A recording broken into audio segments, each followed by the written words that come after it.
Este programa é uma produção independente e de responsabilidade dos seus idealizadores. Tribuna Livre, um canal aberto para o povo. Reclamações, informações, debate, solidariedade, denúncias, entretenimento. A apresentação: César do Candeias. Diretor comercial: Filmato Félix. Produção: Paulo Santos. Jurídico: Dr. Jefferson de Brito. Tribuna Livre no ar. O programa Tribuna Livre de hoje entrevista a professora e advogada Aparecida Toste, que agora está se aventurando também no ramo da contabilidade. Ela tem um currículo extensivo. É advogada, contadora e professora de Direito do Trabalho e coordenadora do curso de Ciências Contábeis da Unilon. A professora Aparecida Toste vai nos esclarecer, vai discutir, debater com a gente sobre a reforma trabalhista. E aqui conosco nos estúdios, para esse bate-papo, meu amigo Filmato Félix, diretor do programa, e o doutor e cientista jurídico aqui, o nosso companheiro do programa também, Jefferson de Brito. Estamos apresentando o programa Tribuna Livre. Então, doutora, essa reforma trabalhista, enfim, o povo brasileiro quer saber. Houve reforma? É uma reforma realmente que tenha esse caráter de reforma trabalhista, já que para alguns críticos a nossa velhinha CLT precisava dessa tal reforma? Ela é realmente uma reforma trabalhista? E quais as características que a senhora destacaria hoje com essa nova reforma que agora já foi aprovada no Congresso? Não é proposta, sim. Já virou uma reforma. Uhum. Pois é, na verdade, a CLT, a nossa legislação trabalhista, ela vem, antiga, precisaria realmente de uma reforma, de uma atualização, atualizar o que a gente tinha normatizado. Mas a reforma, como foi aprovada, no meu entendimento, ela é extremamente unilateral, vamos dizer assim. Unilateral, para amenizar. Até mesmo temerária, podemos dizer, não é mesmo? Temerária, bastante temerária. Porque, na verdade, da forma como ela vem, a gente pode até alegar uma certa inconstitucionalidade na forma como foi. A aprovação total para veto e medida provisória, na verdade. Porque, na verdade, se houvesse modificação, teria que voltar para a Câmara, nessa linha. E essa negociação de ter várias propostas de emendas e não haver emenda para que não voltasse isso, não retardasse a aprovação, com promessa de alterações via medida provisória, é uma coisa incrível, não é? É uma novidade do poder do legislativo. Como se legisla dessa forma, estão inventando uma forma de legislar. E eu acho que estamos criando agora uma legislação trabalhista democrática, muito aberta à negociação, onde entende-se que as partes têm o mesmo poder de negociação. E, para mim, no meu entendimento, sou defensora, sou professora de legislação, de direito trabalhista. A nossa legislação é protecionista desde sempre. Nosso principal princípio é o princípio da proteção. Em dúvida pro réu. Em dúvida pro empregado. Nós temos o princípio no direito do trabalho. Então, a gente tem esse sujeito da relação com essa hipossuficiência, e agora a gente esqueceu tudo isso e trouxemos ele para uma relação igualitária. Que na verdade é a questão, quer dizer, o dono do capital e o dono do trabalho. O dono do trabalho sempre está numa relação prejudicada, na verdade, né? O dono, claro. E como é que fica então com essa reforma, onde a gente já tinha um empregador muito mais forte, como fica hoje então, doutor? Para mim, hoje ele fica muito mais forte ainda, muito mais poderoso. O empregador, sim. Claro, porque no momento em que essa negociação fica sendo uma negociação mitigada, disfarçada, não é? Vamos lá, para você, não vamos negociar que o horário... Vamos falar do intervalo de refeição, que inventaram até isso. Diminuiu agora, era algo que não vamos mexer em nada. Ficou excelente para o trabalhador, que ele pode variar entre 2 horas até meia hora, se ele quiser usar o seu horário de almoço. Nós tínhamos uma limitação de 1 hora, o próprio texto da reforma diz que não pode ser alterado o intervalo intrajornada, mas no texto alterou que o mínimo pode ser meia hora. O empregador chega para o empregado e diz, olha, a partir de agora o seu intervalo de refeição é 30 minutos, concorda? Qual é o poder de negociação? Seria eu dizer, não posso. Eu já tenho os meus compromissos, já tenho a minha vida organizada diante disso. Tudo bem, você não pode, tem 30 ali, eu tenho 30 currículos aqui para analisar. Certo. Que na verdade se prevê uma comissão de empregados, mas empresas com mais de 200 empregados, é isso? Empresas com mais de 200 empregados. Então somente vai haver comissão de empregados nessas situações. Nas demais... As demais, teoricamente, seriam representadas pelos sindicatos. Pelos sindicatos. Que hoje sem sombra de dúvida, com essa reforma, foi o grande alvo a ser atingido pelo capital, pelos empregadores, foram os sindicatos, né, na verdade. Uma exclusão aí da contribuição, do imposto sindical, né, da contribuição obrigatória para fragilizar mesmo essa... Que, de repente, alguém olha e acha que é interessante que eu vou deixar de pagar imposto sindical, mas eu posso fragilizar o sindicato, que é a entidade que protege o empregado, ou que dá um pouco mais de força ao empregado. Porque, professora, a gente fala muito na questão do custo do Brasil e a pouca concorrência, né, que o Brasil tem de condições de concorrência, né, vamos colocar assim. A doutora acha que haverá ganho de competitividade no Brasil ou, na verdade, a perda que o empregado vai ter não vai ser compensado jamais por esse ganho de capacidade de concorrência? Não, eu não acho. Talvez o ganho que o empregador venha a ter com isso, dê a ele, né, um ganho de competitividade. Mas a que custo? Eu penso que hoje a gente tem vários pontos, eu sempre analiso isso, o trabalho intermitente que nasceu agora, não é? Talvez esse seja um ponto positivo. Então, o que eu posso fazer? Eu, empregador, eu consigo, vai ficar mais fácil eu ter 3 trabalhadores no custo de 1. Porque eu vou conseguir fazer isso. Ele só tem que ser respeitado a hora de salário só normal salário dos mínimo demais hora. empregados. É o salário mínimo hora, mas se não importa onde ele esteja, não importa onde ele esteja geograficamente. Se o cara 10 horas durante o mês, ele vai receber 10 horas salário mínimo. Quanto é isso? Então é uma imprevisibilidade. Porque nós temos um mínimo, não é? O contrato, por tempo de prazo determinado. O salário boa mínimo. Boa consideração, doutor Jefferson.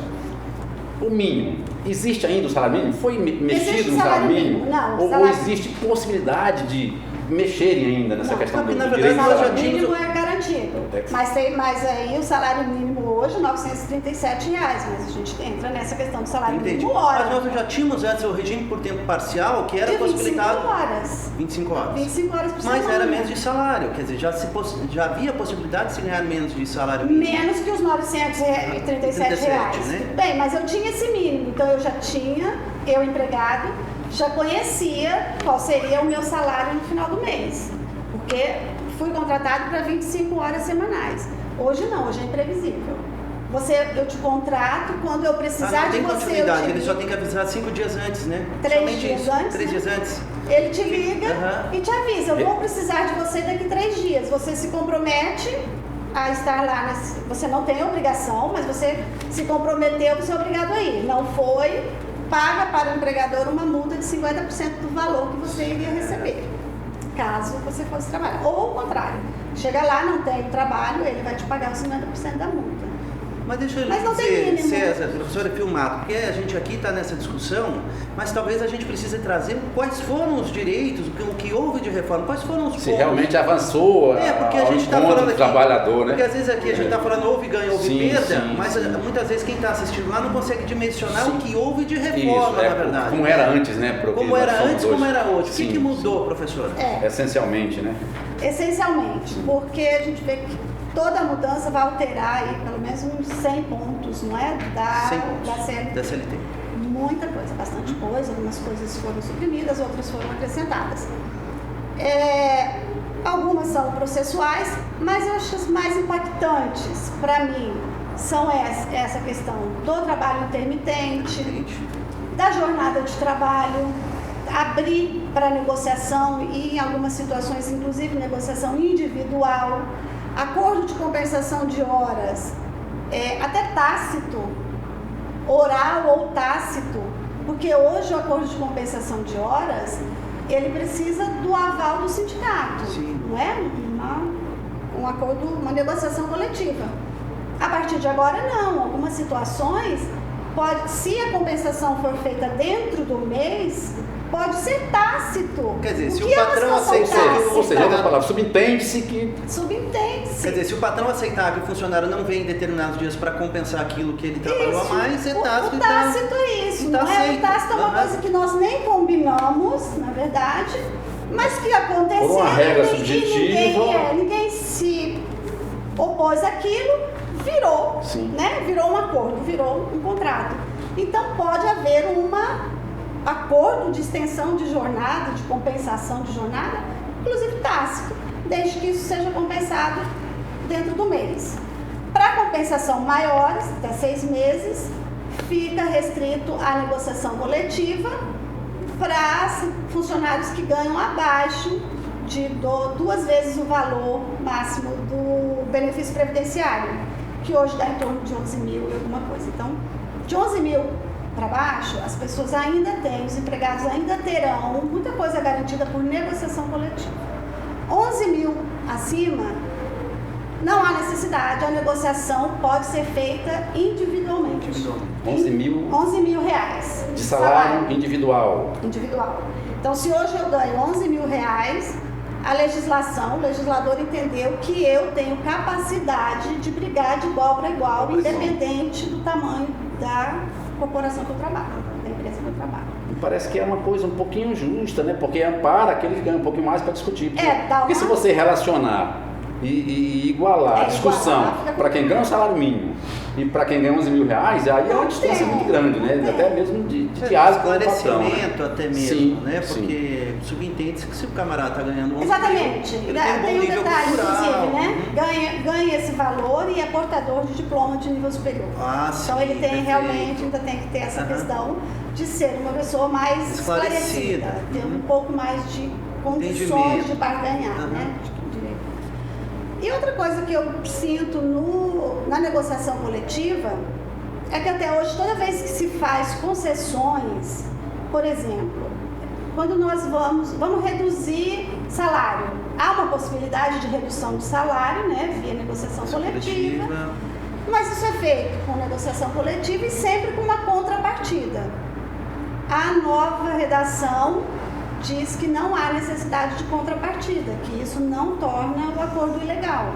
Então, são algumas situações que me preocupam. A perda de direitos, realmente. É a perda de direitos. E ainda tem alguns pontos divergentes, mas nós precisamos ir para o intervalo comercial e logo após o intervalo eu vou lançar aqui um tema da reforma polêmico, que vai dar mais discussão, e aí eu vou pedir que o Filmato também emita a sua opinião, como um homem do povo que anda na sociedade, nos comércios e tudo aí. Né? Professora, a contribuição sindical realmente acabou? A senhora me responde depois do intervalo comercial. O seu carro em boas mãos é com a Perfect Car. Trabalhamos com elétrica e mecânica, polimento cristalizado, funilaria e pinturas em estufa, mecânica em geral, elétrica, restauração de faróis e soldas em geral. Profissionais altamente qualificados para te atender. Telefone 99281-2923. Cobrimos qualquer oferta. Perfect Car, na Rua Açaí 5432, Eldorado. Fale com o proprietário Assis Moreira. Cuide bem do seu veículo. Venha para a Perfect Car. Estamos apresentando o programa Tribuna Livre. O seu carro em boas mãos é com a Perfect Car. Trabalhamos com elétrica e mecânica, polimento cristalizado, funilaria e pinturas em estufa, mecânica em geral, elétrica, restauração de faróis e soldas em geral. Profissionais altamente qualificados para te atender. Telefone 99281-2923. Cobrimos qualquer oferta. Perfect Car, na Rua Açaí 5432, Eldorado. Fale com o proprietário Assis Moreira. Cuide bem do seu veículo. Venha para a Perfect Car. Então, voltando para o nosso debate, o debate está gostoso, está caloroso. É bom você ouvir várias opiniões, mas doutora, então, como eu perguntava antes da gente ir para o intervalo comercial, a contribuição sindical, que é o grande ponto, né, de polêmico dessa reforma trabalhista, acabou, não acabou? Como é que fica a questão da contribuição sindical? Acabou. Hoje acabou. Veremos amanhã, né? Veremos amanhã. Veremos depois qual foi o combinado, o acordado, né? O acordão. Nós falamos lá no início que houve todo esse acordo para que não houvesse emendas, para que isso voltasse para a Câmara. Então, o presidente negociou para que todas isso que se levantou, deixasse ali quietinho, aprovasse o texto como ele estava, como ele veio da Câmara, e que ele faria alguns ajustes através de medida provisória. O que pode ser inconstitucional, né? O que pode ser até inconstitucional, né? Exatamente aquilo que nós dissemos. Como que ele vai fazer alterar, né? Ficar agora editando medidas provisórias em vários pontos, não é um ponto especificamente. E um deles é a contribuição sindical, não é? Que era uma das tentativas é que ela não fosse abrupta, fosse gradativa, tivesse uma redução gradual. Uma redução gradual, um tempo aí para que ela fosse eliminada. Até para as forças sindicais, né, para as centrais e para o movimento sindical como um todo, e se adaptando a essa nova realidade, porque eu também, Dr. Jefferson, eu também concordo com alguns pensamentos que a gente tem debatido, nós dois discutido. Eu acho que o Estado brasileiro tem que se desonerar mesmo. Quando fala que é preciso intervir para que o trabalhador seja obrigado a contribuir para o seu aquilo que vai ser a defesa dele contra a sua exploração da sua mão de obra, eu acho que quando o Estado intervém, é porque o cidadão ainda não tem a consciência de que ele precisa ter aquele instrumento de defesa dele próprio. Mas né? O cidadão precisa ser tutelado em muitos momentos, porque sim, o cidadão sim. às vezes não tem consciência do que seja melhor para si. É um dos princípios do direito, né? Muitas vezes não vai ter consciência, sim, né? Sim. E até eu pergunto assim, por exemplo, a realidade de um país como os Estados Unidos, uma legislação extremamente flexível e altamente sindicalizado, né? Altamente. Então a gente vê até, por exemplo, questão de educação pública lá é um grande problema porque os sindicatos, eles se meteram tanto, criaram tantos direitos que você acaba dificultando o funcionamento da máquina, né? Mas eu pergunto, por exemplo, num país como os Estados Unidos, a contribuição é obrigatória ou ela é opcional? Existem outros exemplos de contribuição opcional que funcionam bem, ou de compulsória, outros exemplos? Não, a grande maioria, eu não vou saber te dizer exatamente. Onde é, onde não é, mas em regra as contribuições são voluntárias. E é isso que o colega disse. Eu preciso ter o interesse de fortalecer o sindicato, né, o instituto que vai me proteger como empregado. Então, nós temos essa cultura de só pagar o que é obrigado e temos aquela história, tudo é tributo, tudo é imposto é difícil. Inclusive, doutora, chamam de imposto sindical, né? Imposto sindical? O imposto é difícil, né? Ninguém gosta de pagar imposto, porque é uma coisa que está ali. Não há uma resposta, né? Esse que é o grande ponto. A carga tributária é enorme, uma das maiores do planeta, e a gente não consegue o mínimo, na verdade, não consegue saúde, educação, não consegue nada. Aí a gente quer ficar comparando, de repente, com alguns países e diz, não, mas lá é opcional, lá as pessoas contribuem. Não que eu acho que deva se manter obrigatório, não. Até acho interessante que as pessoas começam a aprender a valorizar aquele que está ajudando, está defendendo.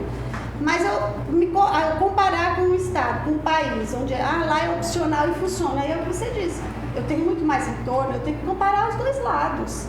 Tanto o quanto eu contribuo, quanto o Estado me retribui. A senhora, pessoalmente, é contra ou a favor da contribuição ou imposto sindical? De forma compulsória, como era? Eu acho interessante acabar. Mas e qual é o reflexo disso? Porque eu acho que o reflexo disso é que as entidades sindicais hoje terão que mostrar trabalho, vamos dizer assim. Muitas entidades, nós temos até a legislação limita, né, uma entidade por município, para cada categoria, mas a gente tem uma infinidade de sindicatos. Né? Dentro de uma mesma empresa eu tenho várias categorias. Eles vão se desdobrando Isso, eu não sei como em profissões, né? Assim. E muita gente abre sindicato no intuito de realmente arrecadar. O grande objetivo é esse. Não faz nada, só arrecada. A contribuição obrigatória uma vez por ano, e ela é forte, ela é um valor considerável. E ela é executada na Justiça do Trabalho. A cobrança é feita na Justiça do Trabalho. É imposto, está lá na Constituição Federal, não é? Ou era, né?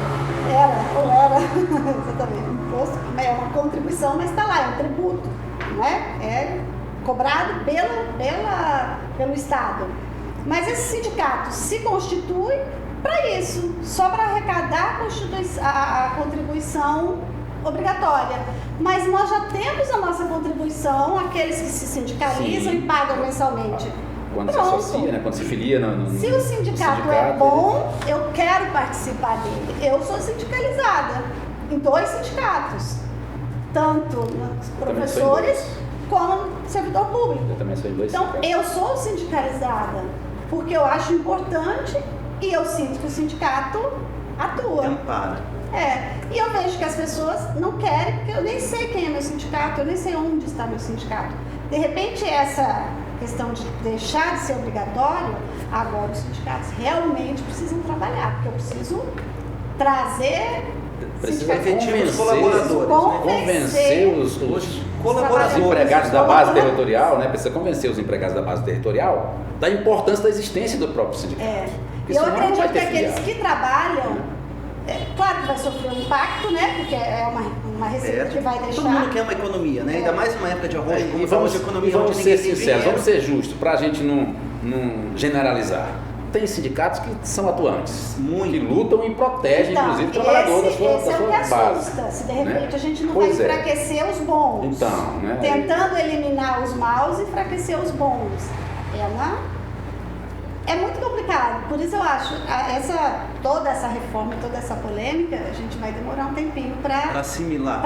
E até como é que vão ficar, né? professora, como é que vão ficar as questões judiciais futuras, por exemplo? Ações de inconstitucionalidade, o que a senhora prevê num futuro próximo em relação... Nós estamos tendo perda de direitos que estão previstos na Constituição, nós estamos indo contra a Constituição. Em quais pontos a senhora vê inconstitucionalidade? Gritante, falar, ó, isso aqui é inconstitucional. Jornada de trabalho. Jornada de trabalho. Olha só, jornada de trabalho, por exemplo, o que a Constituição determina? 8 horas diárias, podendo, né, com mais uma prorrogação de mais 2.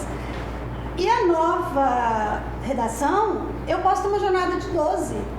12 por 36. 12 por 36. Mas isso é ridículo isso, na verdade.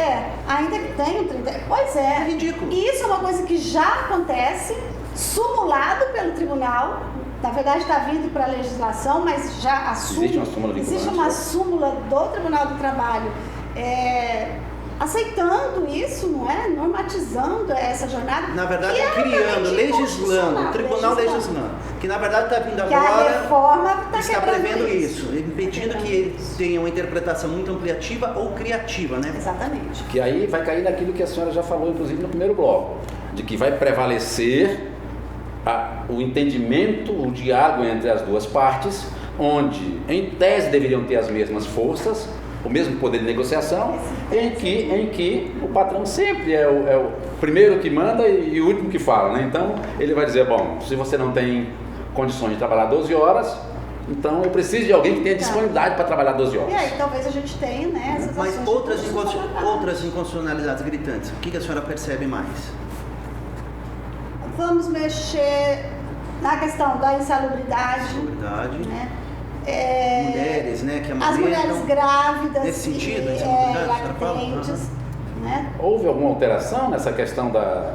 Sim, hoje a mulher grávida... A licença maternidade, essa coisa toda? Não, ela não pode trabalhar em locais insalubres. Ela não pode Agora trabalhar ela vai poder. em locais insalubres.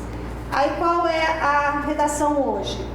Que para ela não trabalhar, o médico tem que dar um atestado. Mesmo ela estando grávida? Mesmo ela estando grávida. O médico tem que dizer se for grau máximo, a legislação diz, tudo bem, já exclui ela não trabalha. Na verdade, ficou com qualquer grau e agora acho que o Temer quer colocar só mínimo e médio, né? Agora você está invertendo. A redação hoje está dizendo que para ela não trabalhar, ela precisa apresentar um atestado. A proposta da provisória, né, é que inverta isso, que para trabalhar ela apresente um atestado do médico dizendo que ela está autorizada a trabalhar naquele local. Então, né? só está invertendo. No primeiro momento ela é obrigada a trabalhar, ela tem que dizer que não, provar que não. E aí muda, ela não vai ser obrigada, mas para trabalhar ela...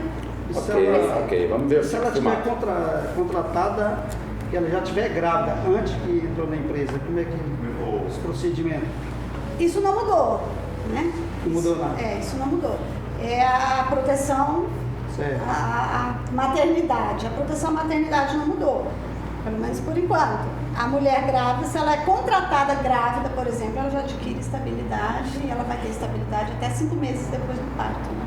Tudo, eu tive a oportunidade de ser empregado e também, com certeza fui um empregado, porque eu fui promovido, todas as empresas que eu trabalhei, doutor, fui promovido.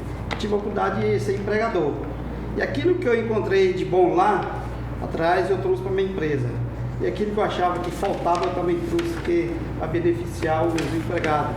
E uma coisa que muito assim, castiga bastante os empregados, porque geralmente quando o patrão faz alguma coisa de boa, exemplo, o empregado fica em casa, fica no comércio, daí no almoço, ele não pode, porque se ele levar na justiça, ele vai executar, ele acaba pagando por uma coisa que ele fez de bom para o empregado. E essa situação, como é que vai? Vai continuar assim? Não, isso vai, pela reforma, isso está mudando bastante. É um ponto que a gente sempre levantou, né, nas nossas discussões. O que o patrão tem que fazer para melhorar, para não sofrer essa penalidade? Realmente, nós não podemos deixar de dizer que existem empregados que abusam dessa proteção. Certo. Não é? Como nós temos essa proteção tão ampla, alguns empregados abusam disso e alguns empregadores sofrem, às vezes, a consequência disso. Então, tem joio e trigo dos dois lados, né? E o que era isso, né? O que é hoje, como está ficando com a reforma? Hoje, se você permitir que o seu empregado, mesmo que você não forneça alimentação, e ele vai ali e compra a quentinha dele, vem comer aqui, bolso, né? Compra do próprio bolso, mas vem aqui no seu estabelecimento e come, ele está à sua disposição, ele acaba depois indo, buscando a justiça e dizendo, olha, o meu horário de almoço eu passava lá dentro da empresa e vai te cobrar isso. E como hora extra, inclusive, né? Você vai remunerar o valor do intervalo acrescido de 50%. Na reforma isso acabou. Sim. A reforma ajudou. E muitos empregados reclamavam disso. Para mim, eu já tive muitos empregados que reclamavam essa situação. Poxa, eu trabalho no centro, moro longe, eu não tenho condição de ir em casa, almoçar, então eu almoço perto do trabalho e quero voltar, e o meu empregador não deixa eu entrar, porque se eu voltar para o local do trabalho, vai caracterizar tempo à disposição. Hoje não, hoje a legislação está lá, bem clara. Se o empregado, por sua vontade, permanecer no estabelecimento, para isso, para alimentação, para lazer, para telefone, para trocar de roupa, para o que for, se for a sua vontade de estar ali, segurança também, porque às vezes o empregador dizia, vai lá para o ponto do ônibus e fica lá, correndo risco. Agora não, ele pode ficar dentro do estabelecimento e não vai contar como tempo à disposição do empregador. Então tem, sim, né, algumas injustiças, né, que acontecia com relação ao empregador e dá uma melhorada. Outra situação também, tenho vários empresários, colega meu, ele está crescendo, coloca um comércio e começa a crescer, ele precisa de uma segunda pessoa. E aquela pessoa fica ali, muitas das vezes ele sai, aquela pessoa fica atendendo telefone. Polivalente, faz tudo lá. Faz de tudo, o cara crachá, faz de tudo um pouquinho. E, geralmente a pessoa bota na justiça e alegando o desvio de função. Isso aí vai prevalecer? Acúmulo de função. Isso. Porque empresa pequena não tem como colocar uma pessoa para cuidar de cada área, né? Entendeu? Isso não tem nenhuma alteração específica disso e o acúmulo de função se caracteriza realmente, não é? Porque o contrato na pessoa para uma determinada função. Mas e se o contrato de trabalho? Correlações, se o contrato de trabalho prevê exatamente que ele vai fazer isso, aquilo, aquilo? Existem atividades, porque às vezes, voltando de novo para aquele empregado que abusa da proteção que ele tem, né?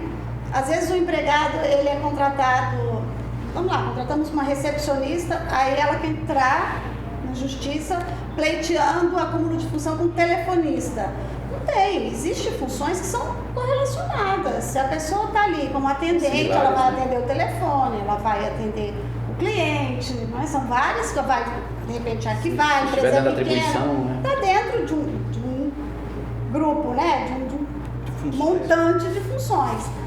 O problema do acúmulo de função é a pessoa se desviar completamente. De repente a pessoa é lá telefonista, aí saiu o financeiro. Bota ela para carregar a caixa? Por exemplo, que é o que muito acontece nas Ou empresas saiu pequenas, o mercado e financeiro, tal, né? eu pego e mantenho ela ali e coloco ela lá para fazer o financeiro. Isso é um acúmulo de função, mas em regra não. E isso não tem nada muito claro.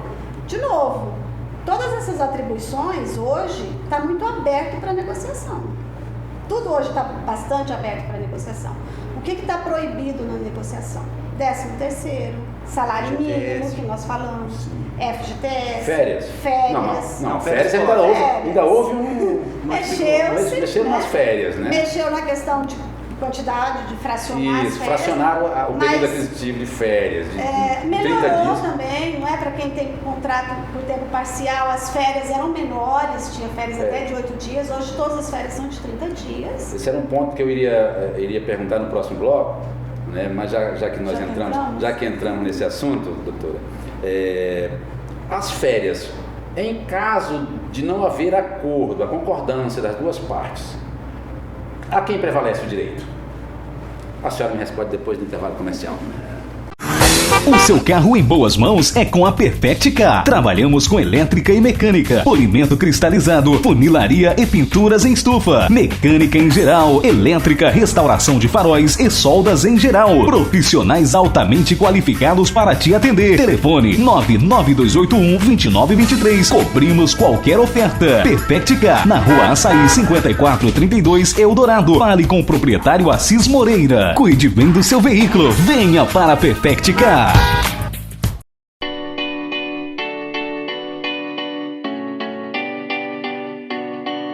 There was a time I used to look into my father's eyes. In a happy home, I was a king, I had a golden throne. Those days are gone. July Video é uma produtora conceituada no mercado de filmagens.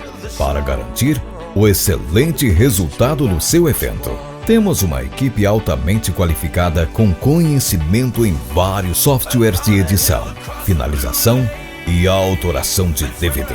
Dispomos de equipamentos de última geração, sendo uma das pioneiras na região no uso de filmadoras HDV, vídeos em alta definição e computadores adequados para finalizar o seu DVD. July Video. A sua imagem é tudo. Estamos apresentando o programa Tribuna Livre. Então, doutora Cida, as férias, como eu havia perguntado no bloco anterior, encerramos o nosso bloco eu perguntando exatamente isso. As férias, quando não há um acordo, uma concordância entre as duas partes, empregado e empregador, a quem há de prevalecer o direito? Em qualquer negociação, né? Sim, mas especialmente as férias, porque Então, se o trabalhador não quiser ou não aceitar tirar as férias fracionadas em 3 dias. Pode responder direito do outra trabalhador, pergunta. não é? Pode responder então, Sim, né? Outra sim. pergunta. Quem tem mais poder de barganha? Aí é que está o contrassenso dessa reforma Mas trabalhista. a venda, né? Porque, a assim, venda de parte das feiras antes era uma prerrogativa do empregado. Na verdade, era um direito que pertencia a ele, né? Então, ainda é dele, pertence a ele o Ainda direito. é dele. Ainda é dele. Como funciona, como está na reforma, como mudou agora? Só a questão do parcelamento. Como era? O empregado, a obrigatoriedade, porque a CLT trazia o texto dizendo que, eventualmente ou excepcionalmente, as férias poderiam ser fracionadas 2 vezes, não é? Hoje tirou o excepcionalmente. Então, a regra era que os empregados tivessem férias corridas de 30 dias. Esse excepcionalmente caiu e hoje as férias podem ser fracionadas em até 3 vezes, considerando que uma delas não pode ser menor do que 14 dias corridos. Uma delas não pode Uma, ser. um período, uma dessas uma fração. desses períodos não pode ser menor que 14 dias. Transformar 1/3 das férias em abono, ou vender 1/3 das férias. Não houve mudança, então continua valendo o que estava na CLT. É prerrogativa do empregado, sou eu quem resolvo se eu quero vender minhas férias ou não. Eu tenho. E outra, a CLT diz que o empregador não se opõe a isso. Ele não pode se negar, desde que eu cumpra o prazo. Então, antes de terminar o meu período aquisitivo, eu tenho que requerer que eu vou vender as minhas férias.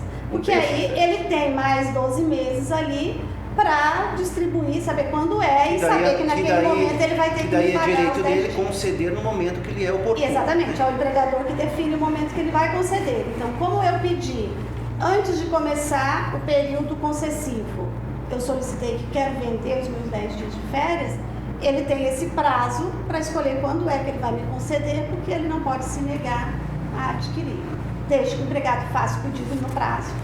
Também, né, até da antecipação da primeira parcela do 13º também entra nessa. Professora, uma outra situação muito interessante, que eu achei muito polêmica, era a questão de que antes você tinha fartamente reconhecido, você era uníssono, né, a questão das horas em itinere. E hoje não existe mais isso. Então, muitas vezes você tem um empregador, não tem o serviço público, é a van do empregador que leva. Então, tinha, por exemplo, que giral, eram muitas horas. Então, não tem questão de funcionários do Senai que iam dar cursos em Mutum, saíam de casa às 4h30 da manhã, chegavam no Senai, iam bater ponto para depois seguir viagem. Quer dizer, como fica isso? Como é que a senhora vê isso hoje? Acabou completamente, né?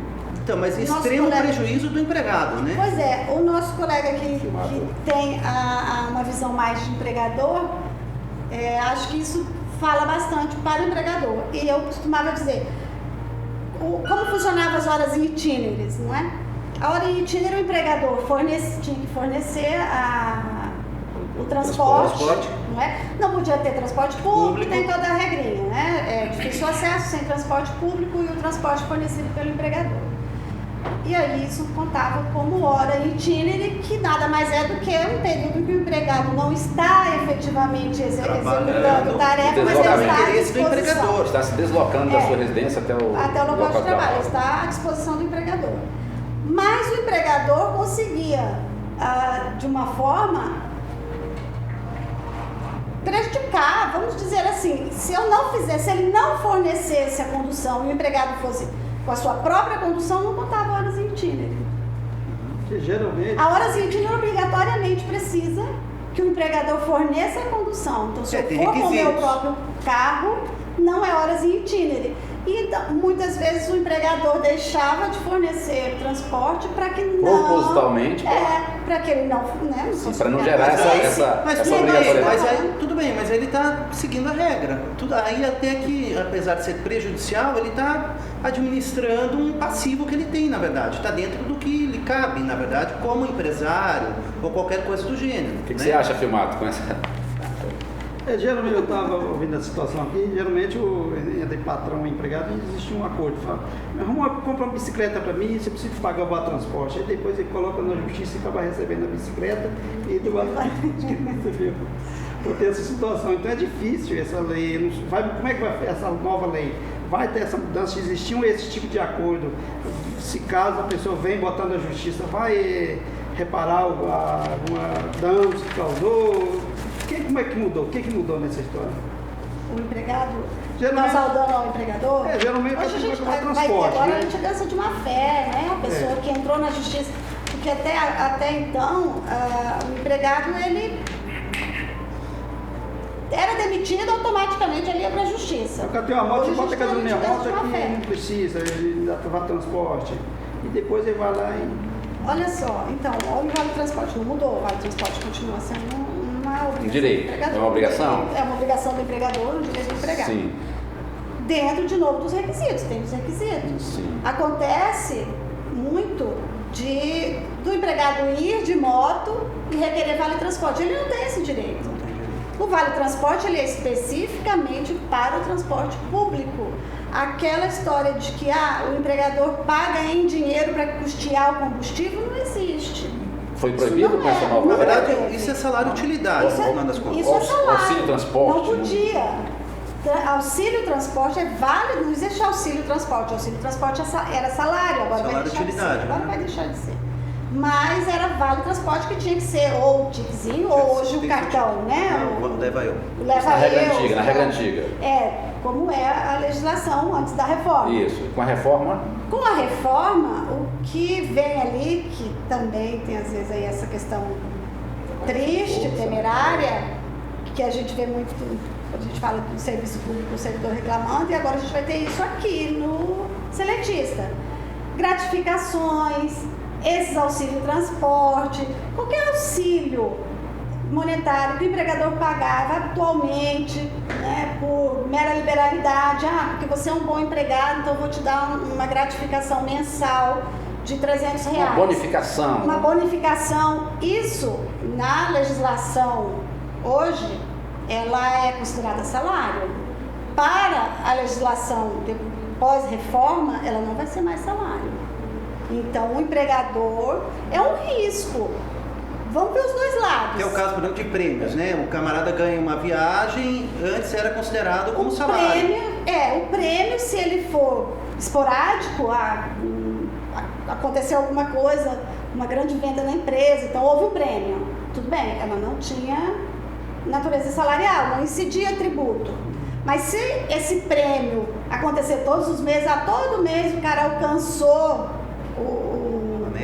a meta e todo mês ele recebeu um prêmio, isso vira salário. Porque a gente costumava dizer que isso era um salário disfarçado. Hoje, com a reforma, a letra da lei diz que prêmio, gratificação, qualquer tipo de remuneração paga com essas nomenclaturas não serão incorporadas ao salário, não terá natureza salarial. Ou seja, não terá incidência tributária, é isso? Qual é a consequência disso? Duas. Não tem, o empregado gosta, muitas vezes o empregado gosta bastante disso, não é? Sim, porque não vai incidir tributos, porque não incide tributo. E nem ele tem a obrigação de pagar. Mas também não vai incidir FGTS. E se o cara ganha, vamos usar o que a gente usa muito no serviço público, um salário base de R$1.500 né? E mais R$1.500 com todas essas outras verbas. Ele ganha R$3.000, mas ele vai recolher só sobre R$1.500. Se houver algum problema e ele for encostado pelo INSS, o que vai contar é o R$1.500 que ele recolheu. Que é o salário de contribuição. Que é o salário que ele usou para contribuir. Então, também é uma forma da Previdência pagar menos. Mas recolher menos também. O que eu acho que é mais ou menos justo. Eu sou técnico em Previdência e sou servidor público há quase 30 anos. E eu sempre estranhei essa história de... Vamos falar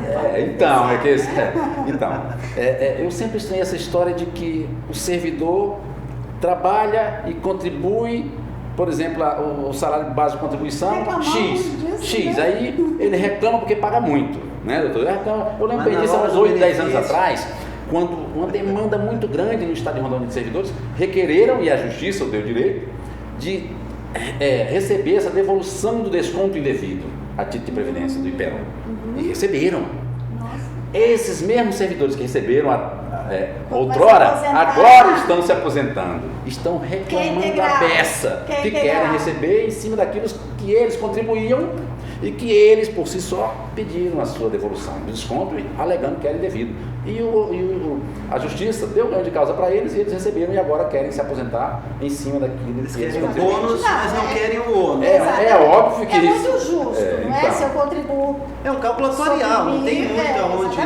Então, mas aí é um tema para o próximo debate num outro programa, onde nós haveremos de adentrar nesse e discutir bem essa questão da reforma da Previdência. Mas, Filmado. Sobre a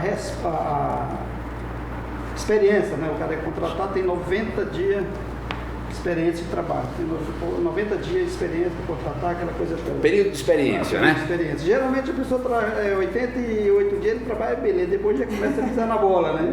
Já pode mandar embora, né? E como é que fica essa situação? O meu entendimento, se o patrão mandar ele embora antes do contrato, tem que indenizar ele. E se ele pedir as contas, ele tem que passar uma indenização. Então, procede esse... Antes de expirar, quer dizer, antes de expirar o período... Prazo determinado. Isso, de experiência. Qualquer contrato com prazo determinado, né, é essa regra. Mudou alguma coisa, doutor, nessa questão do período experimental? Não, do trabalhador? Continua mesmo. Continua.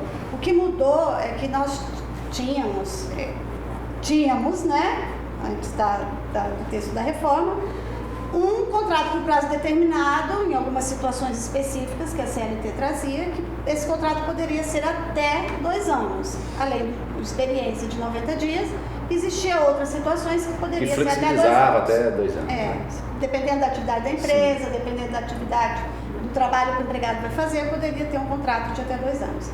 Mudou esse prazo. Esse contrato que era até 2 anos, hoje pode ser 120 mais 120, né? Agora, o contrato de experiência ou qualquer contrato por prazo determinado, a regra da rescisão não mudou. E é esta mesmo. O que é? Eu contratei o empregado para 90 dias. Com 30 dias não dá certo, vou demiti-lo. Então, o empregador vai indenizar metade do que ele teria direito a receber até o final do contrato. Então, quer dizer, faltavam ainda 60 dias, o empregador terá que indenizar ele de uns 30 dias, 50% daquilo que faltava. E o inverso não é bem assim. O inverso diz que se é o empregado que pede demissão, nessa mesma situação é o empregado que pede demissão, ele vai indenizar o empregador se desse pedido de demissão houve prejuízo para o empregador, mas o empregador tem que provar que houve um prejuízo. Caso não tem essa indenização. E ainda assim, se esse prejuízo, a gente costuma usar exemplos como, eu paguei um curso para o cara e ele foi, eu tive um custo alto com isso. Ele não chama isso de investimento, né? É despesa, exatamente, né? É uma despesa. É Aí o cara pediu demissão, eu não posso. Não, se o camarada trabalhou, é um investimento, mas se ele não, saiu, é uma despesa. terrível, Danada. Né? Danada. E mesmo que essa despesa tenha sido muito grande e que esses 30 dias não é suficiente para cobrir, a legislação ainda protege muito mais o empregado nesse ponto. Que ele só vai indenizar o empregador até o limite daquilo que ele teria direito se fosse o inverso. Então, de novo, às vezes a legislação tão protetiva, a gente cai em algumas dificuldades até do empregador ser camarada com o empregado. Porque ele não pode obrigar o empregado. É contraproducente em alguns momentos. Né? Ao invés de ajudar, prejudica. Às vezes prejudica. Porque eu pago uma especialização para o meu empregado, mas eu não posso fazer um contrato de compromisso com ele para que ele trabalhe comigo, para poder... É de certa forma um pouquinho unilateral, né? É muito unilateral isso. Então tem mesmo Sobre o aviso breve. alguns desequilíbrios. Aviso breve, a pessoa pediu conta, ou ganhou as contas, ele tem que trabalhar umas horas a menos, até mesmo para ele procurar emprego. Isso aí vai prevalecer. Mudou alguma coisa na questão do aviso? Não. Professora, eu queria perguntar o seguinte, agora no caso da rescisão do contrato, não precisa ir mais para o sindicato. Então pode fazer a homologação dentro da empresa com um advogado do empregador e um advogado do empregado. De certa forma, nós estamos levando as câmaras de conciliação prévia para dentro das empresas? Né? Eu até acho interessante. Positivo, né? Interessante. Acho Mas, mais uma vez, eu entendo que o trabalhador vai ter que contratar um advogado, vai ter que ter um advogado, doutor Jefferson. Como é que vai ser? Como é que funciona? Pergunte para o professor. Olha só, até então, a gente tá se discutindo isso. Essas coisas vão, né? Terão que ser e ainda vai cair no judiciário, muito vai se discutir, muito vai se criar jurisprudência, muito se vai deixar, muito não vai colar, não vai cair em uso. Quer dizer, e me parece até um contrassenso, doutor Jefferson e doutora Cida. E ainda vai subindo a discussão, né? Primeiro grau, depois vai batendo em Brasília, então muita coisa. E com o enfraquecimento reverte depois no segundo grau. E com o enfraquecimento de quem representa e quem poderia pagar ou custear esse advogado, né? Esse tributarista, como é que vai fazer esse papel do direito? Como é que você vai? Eu acho que talvez hoje as empresas vai ser muito mais interessante criar as comissões de conciliação prévia. Sim. Eu acho que esse vai ser o caminho. As comissões de conciliação prévia, porque... Efetivamente tem, porque aqui não tem, porque por não exemplo. Tem. Lá pro sul, para outros lugares tem. Né? Aqui não tem. E é uma questão que está se questionando, do empregado, do advogado acompanhar. O advogado vai acompanhar ou isso vai ser feito mesmo ali no âmbito da empresa? Pro forma, ele assina depois, né? Alguma coisa assim, ou o próprio advogado que representa até aí. Já tem advogado aqui, assina aqui e tal. Para facilitar. Mais uma vez, aquilo que você tem falado, né? Que a questão dessa reforma... Mas é uma questão ética do advogado também para se discutir depois, né? Se a pessoa trabalha numa empresa mais de um ano, a lei diz, a norma diz que ele tem que fazer um acerto lá no sindicato. Isso, com a reforma isso caiu. E muitas das vezes o cara fez o acerto, recebeu todos os direitos dele, vai para a justiça e quer receber direito que já foi acertado. E nesse caso, com essa mudança, que o acerto vai ser feito entre advogado e tal, não vai causar um problema assim mais na frente, assim, o cara quer direito e não tem. Como é que vai ficar? Deixa eu implementar essa pergunta do Filmar. Esse tema é bem gostoso, mas como é que fica então a questão da justiça do trabalho? Aí, vai diminuir a demanda na justiça do trabalho? Né? Ou o objetivo parece-me que o objetivo da reforma é não enfraquecer, não vou usar esse termo enfraquecer a justiça do trabalho, mas desonerar mesmo a demanda da justiça do trabalho. Parece que essa é uma intenção. Mas e qual seria a contrapartida para o trabalhador, então? Se nós estamos desonerando o empregador de um encargo. Discutivelmente, qual é a contrapartida? O que o trabalhador tem de vantagem nisso? Sim. Não vejo. Nenhuma. Não vejo. Olha só, vou citar alguns. Vai lá. A questão todos os anos eu poder fazer com o meu empregado um acordo de quitação anual. Certo. Então posso fazer todos os anos uma quitação. Olha, eu paguei todas as suas verbas, férias, 13º. Mas isso tem que ser homologado? Aí não, um acordo. Isso está na nova lei. Na reforma. Assim como nós recebemos o plano isso de saúde, né? Isso é obrigatoriedade? Obrigatoriedade ou não? Não, acordo. Acordo.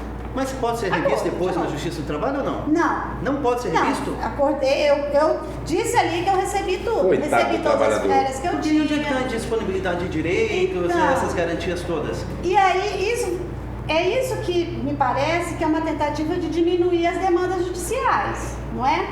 Outra coisa, voltando lá para aquele nosso empregado que tem o diploma de nível superior e ganha mais que R$11 mil hoje, 2 vezes o valor do benefício previdenciário, ele também pode assinar um termo de arbitragem, ou seja, eu abro mão de buscar o judiciário. Então eu vou resolver fora. O custo do judiciário trabalhista é muito grande em relação às verbas que são reclamadas, há uma. Acho que uns 80% a grande maioria das reclamatórias trabalhistas, se fossem por fora, seriam muito menos onerosas. Muito menos onerosas. E muitas reclamações trabalhistas há de convir que o empregado não tem o direito. Mas hoje, qual é o risco do empregado? Ele vai lá, demanda contra o empregador, pede uma tonelada de coisas, não tem direito a nada, acaba chegando e a gente tem, né, até essa questão de novo, protecionista, e sempre fica cavando, ver se acha alguma coisa, mas mesmo que eu não encontre nada, o cara não tem direito a nada, acabou o processo e foi embora. Olha o quanto, o custo disso. O que tem na reforma? Litigância de má fé. Mas já tinha. Uma vez eu consegui meter uma litigância de má fé num empregado. Eu consegui uma vez. Raro, né? Raro. Muito esporádico. Mas agora estão batendo bastante nisso. A gratuidade da justiça já não é mais. É para quem recebe até 40% desse valor. Está na nova lei? Que é a questão da perícias, né? Que vai ter que cobrir valor de perícia e perder o valor da perícia, quem perder vai pagar, se o empregado perder vai pagar. Então sempre que eu vou discutir insalubridade, periculosidade... Vai desonerar inclusive as defensorias, então, vai né? Desonerar. Bom. Vai causar o defensor, o advogado do trabalho, vai diminuir o trabalho. Vai, os advogados do trabalho... Quer dizer, vai causar um desemprego no Ministério do Trabalho, não? Daqui a pouco eles vão se organizar e já fazendo igual as senadoras. Aí fazer igual as senadoras que, lá do Congresso, interromperam, não deixaram que iniciasse a sessão, né? Sim. Por lá. Não, eu não acho não. Sabe, sempre me incomodou muito, colega ali, não sei se advoga nessa área também, mas sempre me incomodou muito. Eu já advoguei muito no trabalhista, mas depois eu... Defendendo o lado do patrão ou do empregado, doutor José? Não, os dois. Acaba defendendo sempre os dois. Você vai mudar mesmo, porque quando eu me formei, eu trabalhava numa empresa que tinha 200 reclamatórias trabalhistas. A gente fazia muita reclamatória trabalhista. E aí quando eu vim, eu ainda fiz, mas aí eu fiquei no civil e no criminal. Mas assim, tem uma bagagem, alguma coisa que ficou... Mas olha, me incomoda quando a gente está do lado do empregador, né? E eu pego uma reclamatória trabalhista extremamente mal calculada, onde o advogado viajou, porque na verdade quem viajou foi o advogado. O empregado, ele chegou ali, contou a história triste dele, né? Porque ele vai contar a história triste dele. E o cara não pensou, não analisou o quanto ele realmente, aquilo aconteceu ou não, ou às vezes até analisar documento. E o cálculo em si. Provas, então, nem pensar. Cálculo, porque você precisa. Mas o cálculo trabalhista é extremamente difícil de fazer, né? Então, eu não sei, eu acho que o cálculo trabalhista. Eu fazia muito bem, fácil, eu fazia super sabe? bem. Muito Eu não faço mais, mas vou eu dar fazia super bem. De cálculo trabalhista, Vai dar? Mas de quem de fato vai ficar perdido? Aí vai só os dois, porque o advogado também pode, né, correr nisso. Ele vai ter que tomar um pouco mais de cuidado. Mas de fato, quem vai ser beneficiado mais com essa lei? O empregador ou o empregado? Ou os advogados ou o Ministério da Justiça? Já considerando essas as suas considerações finais, a senhora responda, por gentileza, a pergunta do Filmato, e aí, logo em seguida o Dr. Jefferson vai fazer as suas considerações, e aí nós também teremos que encerrar o programa, porque o nosso tempo, apesar do tema ser um tema atual e dar um bom debate, nós precisamos encerrar porque o nosso tempo é limitado. Tá certo. A gente, como a gente tem toda essa nossa cultura dessa proteção, a gente sempre está mais propenso a defender o empregado. Certo. Eu, principalmente como professora de direito do trabalho, eu sou muito propensa a essa legislação protecionista. E num balanço... Questão de paradigma até, né? Protecionista. Exatamente, é um paradigma protecionista. Então, no meu balanço, eu sempre eu tenho o conceito de que o empregado vai sofrer. Mas eu espero, de verdade, porque de todo, a gente até estava conversando antes aqui, eu vejo que o texto da reforma é um texto bom. É interessante isso. É interessante eu poder criar a possibilidade de negociação. A minha preocupação é se nós estamos no ponto de amadurecimento disso, de ter mesmo esse poder de troca do empregado, realmente conseguir ter esse poder de negociar. Então, a expectativa é, tomara que seja bom para os dois. Muito bem. Dr. Jefferson? Bom, é extremamente polêmico, né? Nós estamos falando de direitos trabalhistas. Na verdade, essa discussão vai muito longe, porque isso aí ainda vai ter que ser apaziguado, né? E unificado pelo Judiciário. A Justiça do Trabalho vai ter que analisar todas as questões. São 100 modificações, como trouxe a professora. Então, há muito pano para manga ainda e a gente não sabe exatamente onde a gente vai parar. Mas uma coisa é certa, nós precisávamos realmente desonerar. Eu acho que desonerar e aumentar a competitividade é importante. Se a gente não podemos falar em ser uma China, onde lá você tem os $30 chineses que eles chamam, né? Mas apesar que ele ganha $30, mas ele tem saúde, educação, tem tudo na China, né? Então, você... Às vezes esse comparativo é injusto. Mas a gente também não precisa chegar a uma realidade como essa, né? Ou ter uma classe trabalhadora oprimida e explorada, né? Aquela coisa do capital versus o trabalho. Então, esse é o grande medo, né, dessa reforma. Esse é o grande ponto. Né? Mas desonerar e flexibilizar era uma necessidade, eu vejo assim. Agora vamos ver onde é que tudo isso vai parar no Judiciário. Muito bem, então agradecendo a audiência de todos vocês que nos assistiram, né? A você, telespectador, que tinha suas dúvidas sobre esse tema, que é um tema da atualidade, né? Você pôde esclarecer e tornar mais lúcido na sua forma de compreender. Eu sei que muita gente, doutora, que está nos assistindo agora nesse momento, pode ficar se perguntando: para que direito do trabalho se eu nem trabalho? Não tenho nem emprego, né? Com essa questão do desemprego, que é daria um outro programa, doutor Jefferson Filmato, se a gente fosse falar, vai gerar quantos empregos? Como é que está essa questão da economia, para que a gente possa ter essa massa produtora, né, de mão de obra sendo absorvida? Então, daria um outro tema. Mas o nosso tempo é limitado e eu fico aqui agradecido a todos vocês que nos assistiram e dizendo a você que participe do nosso programa. A Tribuna Livre é feita com a sua cara. Os telefones estão aí no seu vídeo e você é nosso convidado a participar no próximo programa. Fique com Deus, que é a melhor companhia. Acabamos de apresentar programa Tribuna Livre.